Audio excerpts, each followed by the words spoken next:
القدس تنادينا، القدس تنادينا، القدس تنادينا، قدس تنادي، قدس تنادي، قدس تنادينا. يا بيت القدس لنا أمل، ستعود القدس لأمتنا، ونطهر ساحتك العذراء، وننشر فوقك رايتنا، ننشر فوقك رايتنا. القدس تنادينا، القدس تنادينا، بيت القدس لنا أمل، ستعود القدس لأمتنا، ونطهر ساحتك العذراء، وننشر فوقك رايتنا، ننشر فوقك رايتنا. القدس تنادينا، القدس تنادينا. أبناء فلسطين صبرا، فالله ينفس كربتنا، ستعود لنا قدس دارا، وتعود لنا قدس وطنا. أبناء فلسطين صبرا، فالله ينفس كربتنا، ستعود لنا قدس دارا، وتعود لنا قدس وطنا. ما جاء الليل بحلكته إلا والفجر أتى بسلام. يا قدس يا قدس يا قدس يا قدس يا قدس يا قدس يا قدس يا بيت القدس. بسم الله الرحمن الرحيم. الحمد لله رب العالمين، والعاقبة للمتقين، ولا عدوان إلا على الظالمين، وأشهد أن لا إله إلا الله إله الأولين والآخرين، وأشهد أن محمدا عبده ورسوله، بلغ الرسالة وأدى الأمانة ونصح الأمة، وجاهد في سبيل الله حق جهاده، وتركنا على المحجة البيضاء ليلها كنهارها لا يزيغ عنها إلا هالك، فصلوات ربي وسلامه عليه وعلى آله وصحبه أجمعين. يا أيها الذين آمنوا اتقوا الله حق تقاته، ولا تموتن إلا وأنتم مسلمون. يا أيها الناس اتقوا ربكم الذي خلقكم من نفس واحدة، وخلق منها زوجها، وبث منهما رجالا كثيرا ونساء، واتقوا الله الذي تساءلون به والأرحام، إن الله كان عليكم رقيبا. يا أيها الذين آمنوا اتقوا الله وقولوا قولا سديدا، يصلح لكم أعمالكم ويغفر لكم ذنوبكم، ومن يطع الله ورسوله فقد فاز فوزا عظيما. وبعد، فإن أصدق الحديث كتاب الله تعالى، وخير الهدى هدي محمد صلى الله عليه وسلم، وشر الأمور محدثاتها، وكل محدثة بدعة، وكل بدعة ضلالة، وكل ضلالة في النار. My respected brothers and sisters in Islam, once Umar got together with a group of companions. Once Umar radiallahu anhu was with a group of companions, and he came up to them and he said, make a wish. He said, oh people, make a wish. And the people said, what will we ask for? So Umar continued and he said, make a wish, just make a wish, Allah khalik, just make a wish. And so some of the companions, one of them said, I wish this whole mosque I wish this whole room was full of gold so that I could give it in the path of Allah, so that I could give it in sadaqah in the path of Allah. And another one said, I wish that this whole room, this big mosque, was full of beautiful gems and pearls and precious gems, so that I could give it in the path of Allah. And then Umar said, listen to this man, the wise man of this ummah, Umar radiallahu ta'ala anhu. He said, as for me, I wish that this room was full of people like the companions of Rasulullah. I wish this room, this mosque was full of people like the companions of Rasulullah, like Abu Ubaidah, like Mu'adh ibn Jabal, like Salim, Mawla Hudayfa, and he mentioned a couple more, so that I can rely on them and that I can raise the word of Allah subhanahu wa ta'ala by resting on their shoulders. Look at what Umar wished for. Look at what Umar wished for. He truly knew what the value of every country is. The value of every country is not in its natural resources. It is not in its financial resources. It is not in the greatness of its economy. It is truly in the number of its true men that live in that country. The true men, the men who can really be called men. This is the true value of every single country. And these men, brothers and sisters in Islam, I am sure you will agree with me, these men are truly more precious than any gold and any silver and any gems and any pearls. Many countries, brothers and sisters in Islam, have lots of armor, they have weapons, they have armor, but what is that good without true men leading it and using it? Many countries, they have a lot of education and knowledge, but what is the good of it without men teaching the people, without true men taking this knowledge and then imparting it? Many people, many countries have great projects that they do. They build huge things. They do wonders in this world, but what is the use without men leading these projects? And what good, brothers and sisters in Islam, is every nation that has the best of armor, how can this ever, and the best of armies, how can this ever compare with the heart of a soldier? And what about education and knowledge? What if a country has the best of education and the best of knowledge, but how can that ever compare with the spirit of a teacher? And what about the greatest of projects that the people have, that countries have, the greatest of mashari', the best projects that they do? But how can that ever compare with the zeal and the enthusiasm with those people who truly carry it out, with the volunteers who work for it? Brothers and sisters in Islam, truly the value of every nation, the value of every people, and this is what history says, is not by its wealth. MashaAllah, the Muslims had great wealth, but that was not the reason why they were so great. The reason, brothers and sisters, why they were so great was because they had men who could move mountains. They had men who could cut through the sea. They had men for which the windows and the doors of the sky would open up for them. And subhanallah, it is for this reason why there is an authentic and beautiful hadith in the Sahih of Bukhari radiyallahu ta'ala anhu. May Allah be pleased with Imam Bukhari. And this hadith is in the chapter of Janazah. In the chapter of Janazah.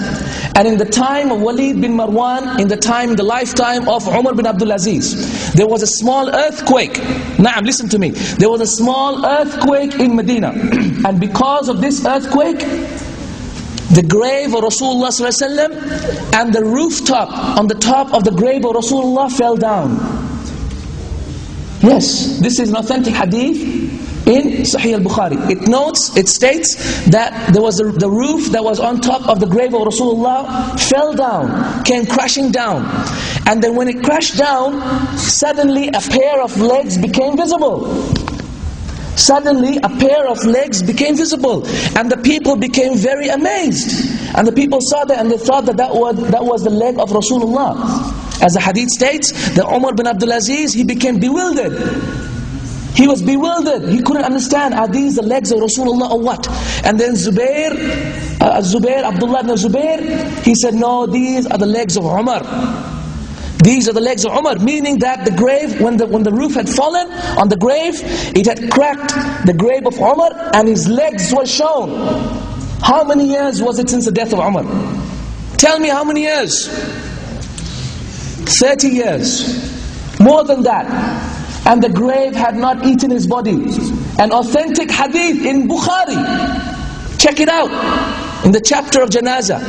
In the chapter of Janazah, listen to what he said. He said his legs were shown, and these are the legs of Umar. How can the earth eat up a man who was a true man? How can the earth eat up a man? For when Umar was alive, the earth would tremble at the mere sound of Umar's feet. How can it now eat up Umar? No, it truly cannot. Do you not see how great Umar was? How a true man he was? Ibn Mas'ud radiallahu ta'ala anhu, he states in authentic hadith in Tirmidhi, he says, مَا زِلْنَا أَعِزَّةً. We have never ceased to be honored. We have never ceased to be powerful since the Islam of Umar. We have never ceased to be powerful since the Islam of Umar. And it is for this reason why Rasulullah sallallahu alayhi wa sallam had made dua to Allah subhanahu wa ta'ala. Oh Allah, please me, make Islam stronger by the Islam of either one of these two people. And he mentioned Umar and he mentioned Abu Jahl. My brothers and sisters in Islam, describe Umar to me. Describe Umar to me. How was Umar? He was a tall man. The companions say that he was a tall man until when if he would walk between the people, you could see him because he was so tall. And he was bald. Not completely bald, but very bald. He was tall, he was bald, and was he fat? Was he fat? No, he wasn't fat. He was very, very, very thin. Very, very, very thin. He didn't have any six packs. He didn't bodybuild. He wasn't a Mr. Universe, but he was a true man. Because true men are not described by these criteria. These are not the criteria to describe who true men are, brothers and sisters in Islam. These things which we have set up for ourselves, by saying the people who are more stronger, by saying people who are more beautiful. If you can enter yourself in the 10 most sexiest people, as they say, then you are truly a man. As the women say, oh, what a man. And the legs go weak thinking about this man. This is what people think is a man. But Umar was none of this. The women would run away when Umar would come. They wouldn't say, oh, what a man. They would run away. Isn't that true? Subhanallah, they would run away. And the shaitan would run away. The Imam al-Mufsideen, the Imam of the fitna causes, shaitan himself would run away and take a different path. Such was Umar, a true man. A true man. And don't you remember how Umar, when he had accepted Islam, what did he do? He had a shower. Then he prayed. Then he went to the Kaaba and he made tawaf. And he said, if there is anyone amongst you, he said in a narration reported by Ibn al-Athir in his book, he mentioned that Umar said, if there is anyone amongst you, if there is anyone amongst you who wants to make his mother cry, who wants to orphan his child, who wants to widow his wife, then let him follow me behind this valley. Follow me if you would, if you dare. This is Umar. My brothers and sisters in Islam, Umar was not strong. He wasn't a superhuman. But what he had is strength of character and strength of iman. And this is true manhood. This is true rujula. This is the rujula that is missing in our ummah. MashaAllah, we have 1 billion people. 500 million men. Where are the true men amongst them? Where are the true men amongst them? Show me, please. I want to see them. Because looking at them is ibadah. Speaking to them is ibadah. Being in their presence is ibadah to Allah. Because truly this religion has not been sent except upon the shoulders of men like Umar and his example. Brothers and sisters in Islam, when Khalid bin Walid, when he was conquering Hira, and this was a town of Hira, when he was conquering Hira, and he had circled it and surrounded it. And Hira was one of the most fortified towns ever known at that time. He sent to Abu Bakr at that time, he sent a messenger to Abu Bakr and said, oh Abu Bakr, I need help. He said, I need reinforcements. Guess what Abu Bakr did? Guess what Abu Bakr did? This wise man, he sent only one person. He sent one person. And this man, his name was Qaqa ibn Amr at-Tamimi. And there is difference amongst the ulama whether Qaqa was a companion or not. Allah knows best. The most correct opinion is he was not a companion, he was a tabi'i. Allah knows best. As Al-Baghawi mentions in Asad al-Ghaba. Anyhow, in Al-Isaba. We continue. Qaqa ibn Amr at-Tamimi was the only person that Abu Bakr sent to this army. If, my brothers and sisters in Islam, if the greatest general on this earth was sending a risala, a message to his commander-in-chief and saying, I need help, and the only help they sent was one man, what would you say? This guy's lost it. What are you doing? This is madness. You can't win a war with one man. But Abu Bakr said, Naam, I am sending you the equivalent of 1,000 men, he wrote in the message. And he said, the very voice of Qaqa ibn Amr at-Tamimi, the very sawt, his very voice is better than 1,000 men. And another time, when Amr ibn al-As, when he was conquering Egypt, at the time of Umar radiallahu ta'ala anhu, he said, Umar, I need madad, I need help. And so Umar wrote back to him, I am sending you 4,000 men. How many did he send? He sent 4. He sent Miqdad, and he sent Maslama, and he sent Az-Zubair, and he sent Ubaidah ibn Samit. These are the 4 men only that he sent. And he wrote in the letter, I am sending you the equivalent of 4,000 men. My brothers and sisters, we're not talking about war, no. This is not what I'm talking about. I am talking about manhood.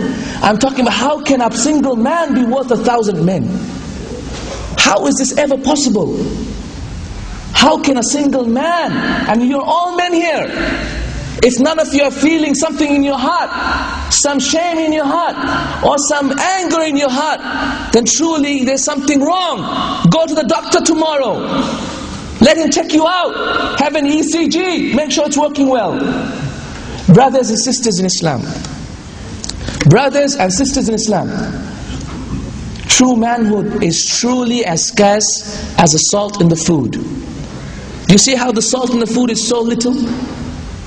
In the same way are true men, so very few.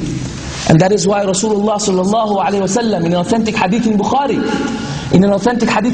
he said, true men are as scarce as the riding camel amongst the hundreds of camels. As you know, the Arabs have camels, and not all of them are suitable for riding. Most of them are suitable for milk and for meat, but only some of them are suitable for riding because most of them are too angry.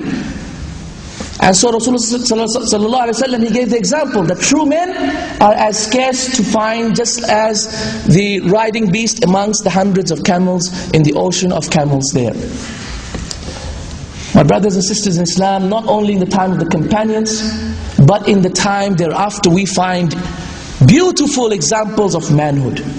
Beautiful, beautiful examples of manhood. In fact, are there brothers over here from Yugoslavia? Are there brothers from Bosnia? Anyone here? Probably, perhaps you're too shy to say. But do you know that you owe your Islam after Allah and after Rasulullah ﷺ to Tariq bin Ziyad? This hero of Islam known as Tariq bin Ziyad, do you know his story? Let me tell you his story. Tariq bin Ziyad was a great general of Islam. And he landed on the shores of Europe with 12,000 men. And King Roderick, who was the king of Spain at that time, he met Tariq bin Ziyad with 100,000 Visigoth Christians. How much army did Tariq bin Ziyad have? 12,000. Do you know what Tariq bin Ziyad did when he saw the 100,000 lined up in front of him, the 100,000 enemy? He said, you Muslims, burn the boats. He said, burn the boats. And so all the boats were burnt. In front of their eyes, the boats were burnt. Naam. In front of their eyes, the boats were burnt. And so he told the people, so, oh people, there is either death by drowning, or death by fighting, or victory in front of us. Make your choice. Make your choice. Look at the manhood. I am amazed at this. Isn't it amazing? 12,000 against 100,000 people? That is truly amazing. Truly, truly amazing. What about, and then what happened? Tariq bin Ziyad, alhamdulillah, by the grace of Allah, he defeated them. Took over Spain, took over most of France, took over a lot of Sicily, and spread and went deep into Europe until he took over all those areas that we now call Yugoslavia, Macedonia and others, where there are so many ample Muslims nowadays. Because of this batal, because of this hero and his heroism, and truly understanding that we men have a lot of energy, we men have a lot of potential. Our potential is limitless. Our potential is only limited by our minds. Our potential is only limited by our weak iman. Our potential is only limited by our weak goals. Our potential is only limited by our lack of understanding of the reason why Allah subhanahu wa ta'ala created us. By a lack of understanding of the ability that Allah subhanahu wa ta'ala has given us. Without doubt, brothers and sisters, we can also achieve this. We can also be true men. Nowadays, brothers, when they want to prove their manhood, what do? Slap their women. They hit their women. We hear of wife bashing so much, and they think that this is a sign of manhood. They think that having more muscles and more bumps on your body is a sign of manhood. They think that having more car, or having more, having a nice car and driving around the road fast and having a nice suit and better perfume is a sign of manhood. Rather, it is not a sign of manhood, brothers and sisters in Islam. This is not the sign of manhood. This is not manhood, brothers and sisters in Islam. People think that age is a sign of manhood. They think that when you get older, you become a true man. This is not the sign of manhood. Once an Arab came to a Khalifa, in the time of the Umayyad Khalifas, an Arab from the desert came to the Khalifa at that time. And so the Khalifa said, "Oh, so and so, let the more older person amongst you speak." He said, "Oh, so and so, let the more older person amongst you speak." Do you know what this Arab wise boy said? He said, "Oh Khalifa, oh respected Khalifa, truly if wisdom was to do with age, truly if manhood was to do with age, then there will be others more worthy of being Khalifa than you." MashaAllah. This is manhood, brothers and sisters. This is the strength of character that we are talking about. And once, as also been reported by Bukhari in a mu'allaq form, as has been reported that Abdullah ibn Zubair, who was a small boy at the time of Umar. At the time of Umar, in his lifetime, Abdullah ibn Zubair was a small young boy. He was playing with some little boys, and Umar came amongst them. And so the other boys got afraid and they ran away. As you know, people get afraid when they see Umar. And so the other little boys ran away, whereas Abdullah ibn Zubair stayed in his spot. And he stayed in his spot. The smart aleck, he stayed in his spot. And so Umar went up to him and said, "Hey, why did you run away? Why didn't you run away?" And he goes, "Ya Amir al-Mu'mineen, I never did nothing wrong. What did I do? I didn't do anything wrong. And the road is big enough for you and me. Just pass on." SubhanAllah, look at the manhood that even little children had. And this is why Abdullah ibn Zubair became the Khalifa, and he became the Khalifa after the death of Yazid for how many years, brothers? For 9 years. A righteous companion becoming the Khalifa after Yazid ibn Muawiyah for 9 years. This was Abdullah ibn Zubair, who was later killed by Hajjaj and others. That is a different story. But SubhanAllah, brothers and sisters in Islam, look at the manhood that these companions had. And what about the example? What about the example of the children of the Muslims in the areas in which the enemies of Islam have conquered? Have you seen, for example, the fact that when the bulldozers come and they come and destroy the houses in Palestine, how the little children, they are little children, 5 to 10 years old, with stones in their hands, rushing with stones. They're going to fight these mighty machines of metal. They wake up in the morning, their father's been taken away, their mother's been raped, and the sister's been killed, and their brother's been killed. They wake up in the morning with only one goal, that they want to free Palestine. And they wake up in the morning, they tie their shoelace, and they find their slingshot, find a good stone, go out, find a tank, say Bismillah, and they let it go. I'm not talking, brothers and sisters, about this. I'm not talking whether children should be doing this. No. By ijma' of the ulama, children should never be fighting. By complete consensus of the ulama, children should not be fighting. But my question to you is this. How shameful is it that our children have to do this? How shameful is it? Secondly, my second question to you is this. Look at the courage that little children have. Look at the courage little children have. They don't fear anything but Allah subhanahu wa ta'ala. And this is the rujula that I'm talking about, my brothers and sisters. Manhood that I'm talking about. Strength of character, strength of iman. Allah subhanahu wa ta'ala describes to us those men who can truly be called men. Those men who can be truly called men, and He says, رِجَالٌ لَا تُلْهِيهِمْ تِجَارَةٌ وَلَا بَيْعٌ عَنْ ذِكْرِ اللَّهِ وَإِقَامِ الصَّلَاةِ وَإِيتَاءِ الزَّكَاةِ يَخَافُونَ يَوْمًا تَتَقَلَّبُ فِيهِ الْقُلُوبُ وَالْأَبْصَارِ. Allah subhanahu wa ta'ala describes these men and says, these men are the following. رِجَالٌ لَا تُلْهِيهِمْ تِجَارَةٌ وَلَا بَيْعٌ عَنْ ذِكْرِ اللَّهِ. These are men who are not distracted by buying and selling in commerce from the dhikr of Allah, from mentioning Allah, from gaining knowledge like you are doing today, from gaining knowledge. وَإِقَامِ الصَّلَاةِ, and establishing the prayer. وَإِيتَاءِ الزَّكَاةِ, and paying the zakat. يَخَافُونَ يَوْمًا تَتَقَلَّبُ فِيهِ الْقُلُوبُ وَالْأَبْصَارِ. They fear a day in which the hearts and the eyesight will be turned away. Subhanallah. When the heart will be turned upside down, when the eyesight will be turned upside down, inside out, they fear this day. These are the true men, brothers and sisters. As Allah subhanahu wa ta'ala also says, وَعِبَادُ الرَّحْمَنِ الَّذِينَ يَمْشُونَ عَلَى الْأَرْضِ حَوْنًا وَإِذَا خَاطَبَهُمُ الْجَاهِلُونَ قَالُوا سَلَامًا. And the slaves, the true slaves of Allah, the true men, are those who walk on this earth حَوْنًا مُتَوَادِعًا. Yani they walk on this earth in tranquility, in composure, not being frivolous, not walking down the road and with loud voices, not calling names, not spreading rumors. They're not like women talking about everything and anything. No, rather, they walk on the streets like hawna. وَإِذَا خَاطَبَهُمُ الْجَاهِلُونَ. And when the ignorant ones speak to them, call to them, lie about them, joke about them, scold them, mock them, etc., swear at them, قَالُوا سَلَامًا. They move away and say what? Peace. I am a fasting man. إِنِّي إِمْرُؤٌ صَائِمٌ, for example. And they move off. This is manhood. Anger management is manhood, brothers and sisters in Islam. Anger management, controlling your anger, directing your anger in that which is right, is truly manhood, brothers and sisters in Islam.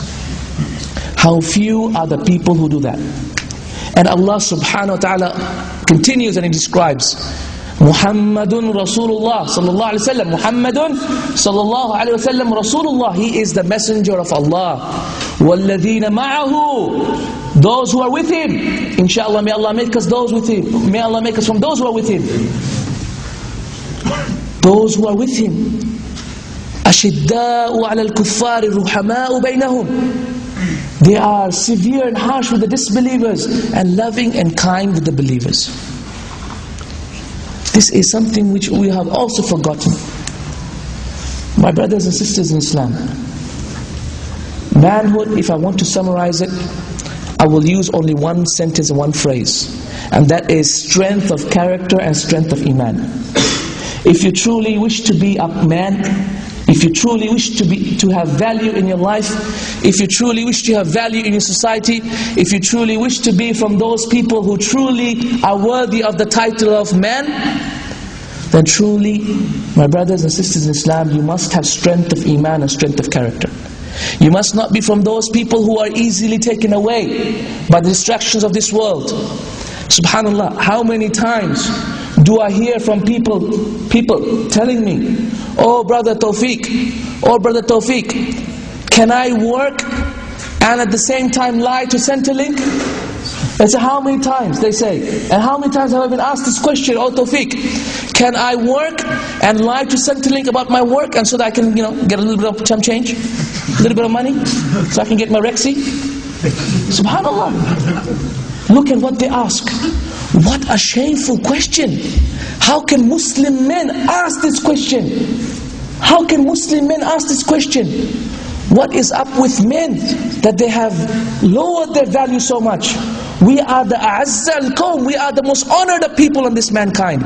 We are the most honored of people. How can we lower ourselves? How can we compete with each other to be the lowest of the lowest? Rather, we should compete with each other to be the highest of the highest.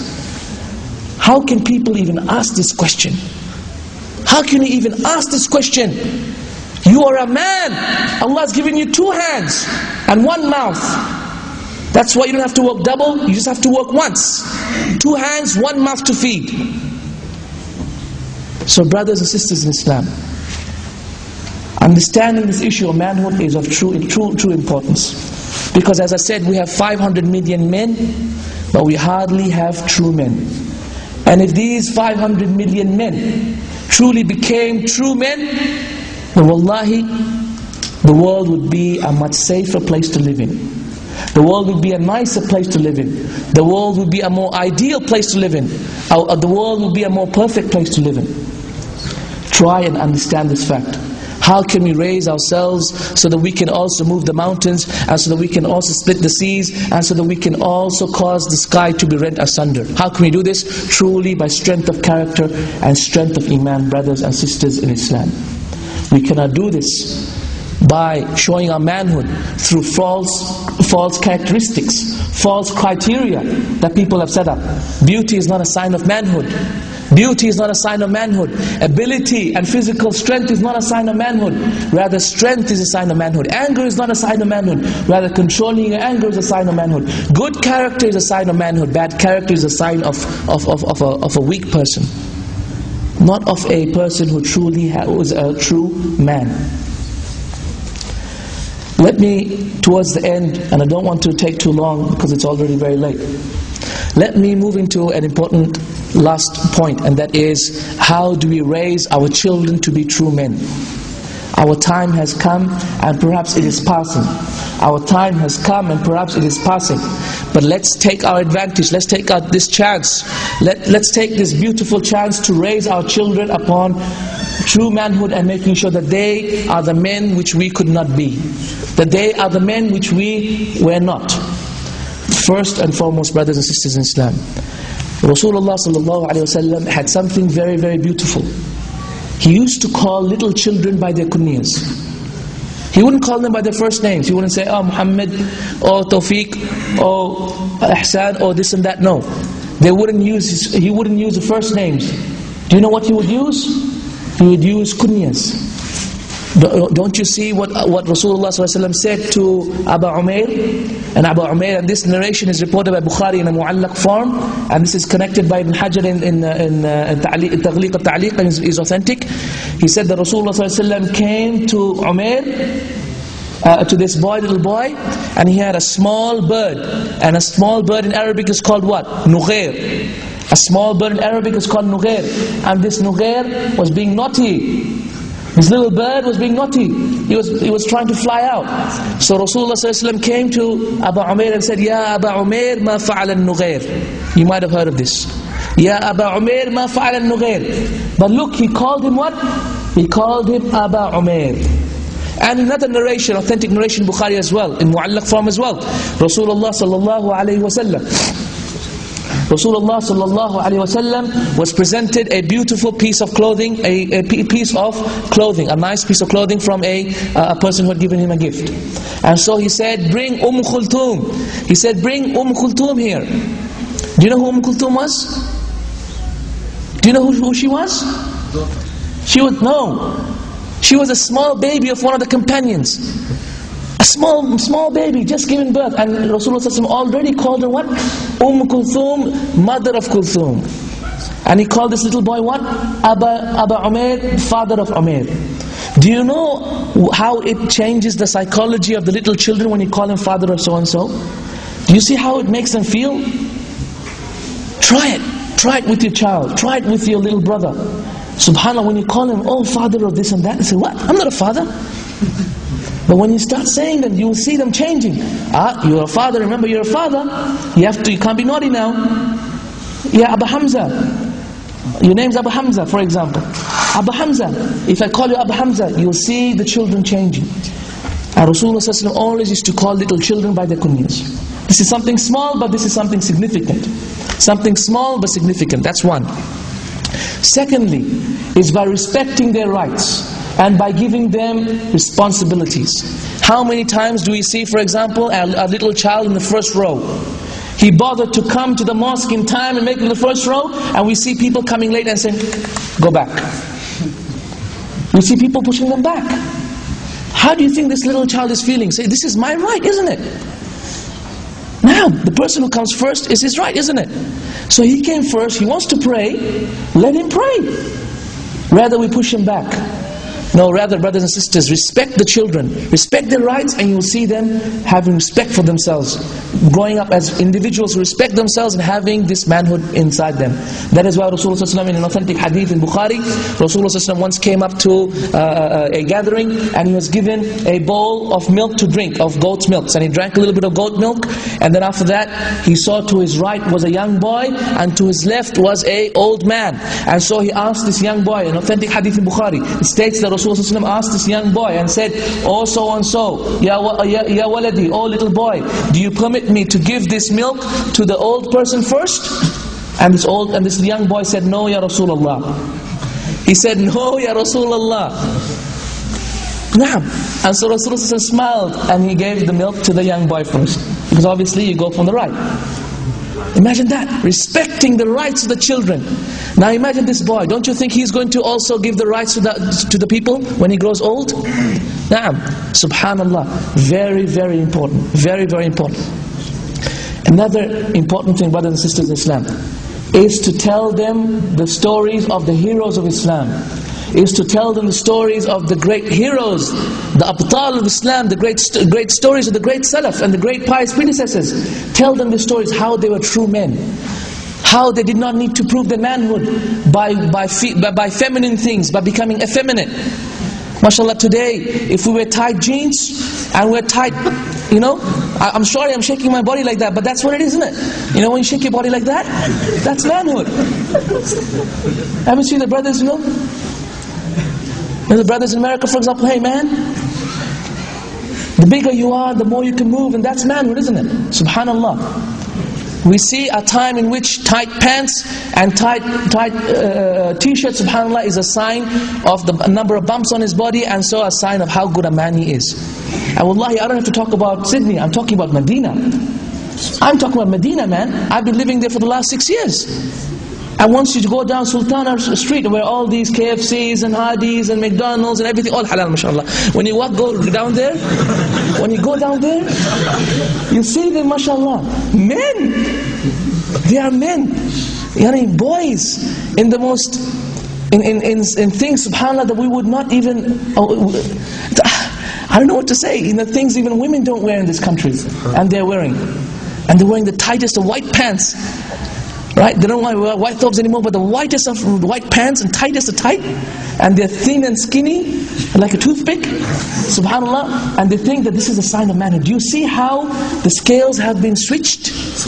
Do you see how our criteria have been changed? He is supposed to be a man, and me in my thobe, walking down with my gutra on my head. And he's laughing at me, whereas I'm laughing at him. Amazing, isn't it? He thinks that I'm not a man and he's a man, whereas truly this ignorant man doesn't know how foolish he is, how much a man he is not.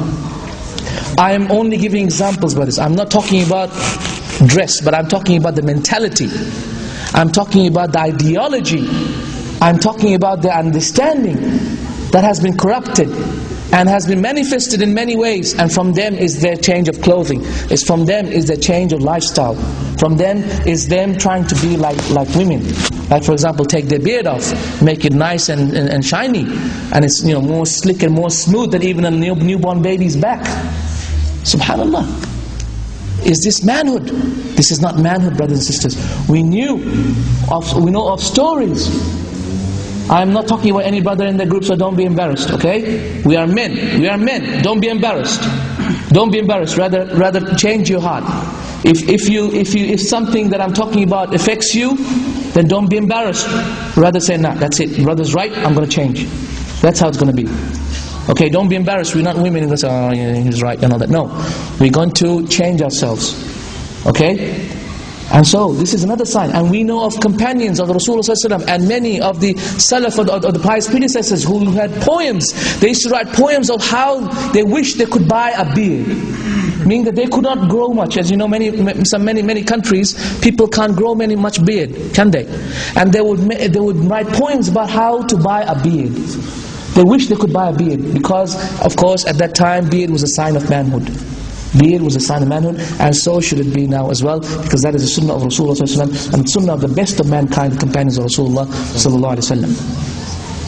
From them, brother and sister in Islam, is from teaching the kids manhood is also something which is easily forgotten, and that is to toughen your kid up. Na'am, toughen your child up. I know, mashallah, he is the apple of your eye. He is the heartbeat of your heart. I know that. You don't have to tell me. I have children too. I love them more than anything else. However, if you are a wise man, if you're a wise parent, then you will know that the world outside is not as nice as you are. It is not as comforting as you are. The world is full of hardship. So toughen your child up. Toughen them up. Don't put them all these luxuries, mashallah. We have the most beautiful of beds, we buy them, and the most nicest of dunas, and the most softest of pillows, and we buy them the nicest of clothes, every day new clothes. Subhanallah, what do you think this child is going to grow up thinking? He is going to grow up thinking that this life is a bed of roses. He's going to think that everything is so easy. Everything, my mom will be there. Everything will be spoon-fed to me. My bed will be full of rose petals and then rose syrup, mashallah. It's going to smell nice. No, this is not the reality. This is not the reality, brothers. Toughen them up. And it is for this reason why Umar radiallahu ta'ala anhu, he used to say, teach your children horse riding. He used to say what? Teach your children horse riding, and teach them how to shoot arrows, archery, and teach them swimming, and teach them poetry. Subhanallah, make them men. Because when you swim and you get confidence that you can float, and you have confidence, and it actually affects your soul, and it actually affects your psychology and your character. When you're riding a horse, you're controlling an animal bigger than you. This also increases your strength of character and your fear, removes the fear in your heart. My child in Medina, since he was 3 years old, he has been riding a horse every single day. Naam. A white horse, and he still says, Baba, let's go back to that horse. We don't have horses now here. We only have ponies. When they see the child, they say, no, we can't put him on the big horse. No, but this is, look at it, brothers and sisters in Islam. It is not the fact that we're talking about riding horses, but the fact that we're talking about how to build their character, how to make them true men, how to realize and strengthen their character. And really, when you show them that they can control a horse, they can control an animal 10 times bigger than them, then truly you will see that they will be able to control their anger and control other people and be a leader in the community, not be a follower, not be an Indian, rather be the chief.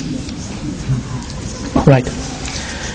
And the last thing that I wanted to talk about regarding how to make men out of our children is to teach them manners.